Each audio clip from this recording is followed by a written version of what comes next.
enjoyed them. I mean, I enjoyed them especially because I think they're really accessible and interesting wines to go with food. And especially with foods, I think in the summer when you're on the grill, seafood. I love the whites. I think, you know, all those grape varietals are my favorite for food, you know, Roussanne, Marsanne, Grenache.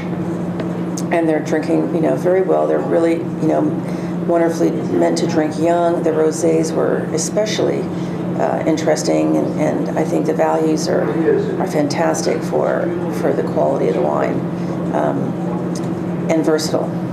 The reds, you know, I think were, you know, also exceptional. Not only for the price, but because I think of the varietals are such good food. They're such good matches with so many kinds of foods.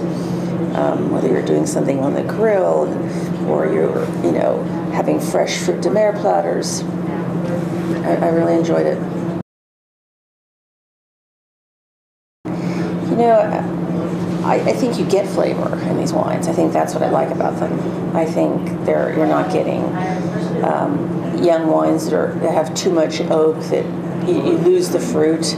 I think you're getting wonderful spicy notes. You're getting creamy notes. You're getting fruit.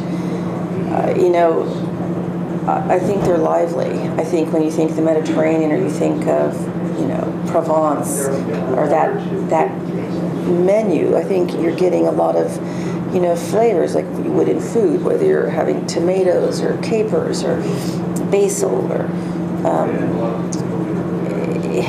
they're alive.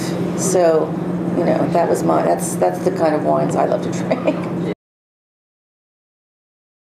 I think Languedoc wines, I think we need, you know, good sommeliers to really tell people about the wines from Languedoc. I think a lot of people, you know, your average consumer, you know, goes by price first.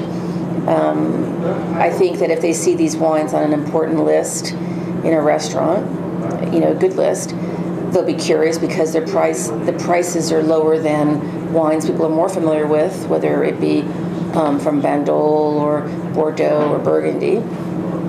I think that they are, you know, for the quality and price, have a lot of integrity.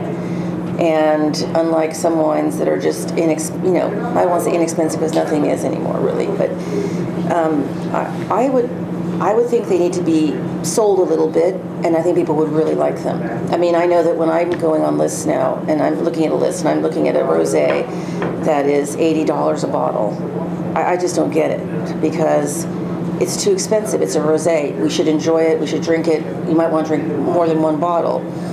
So I think these are really good choices, especially, I mean, you know, for the summer, the rosés are a fantastic deal, and really are going to be delicious food wines. I think consumers and should start asking for these wines.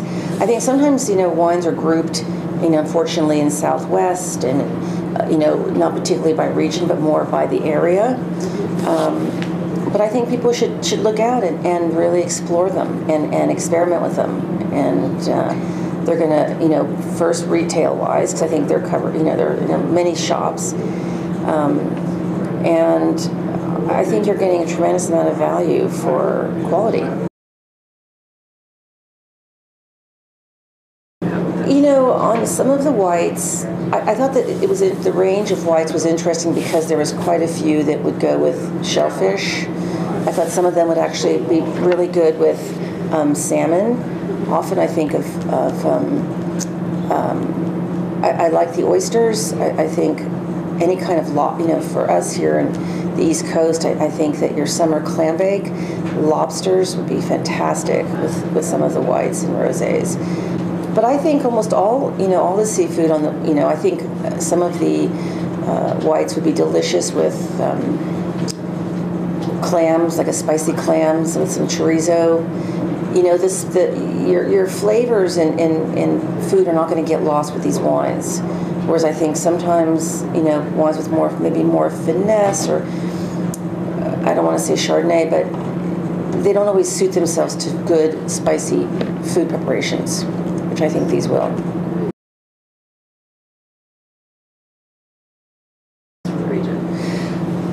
it's always good I mean, I think, listen, I think professionals or people that are, wine snobs always want to buy the most expensive or find immediately the best of wherever region, wherever they're getting wine from, whether it's, from Spain or if it's from France or it's from Italy.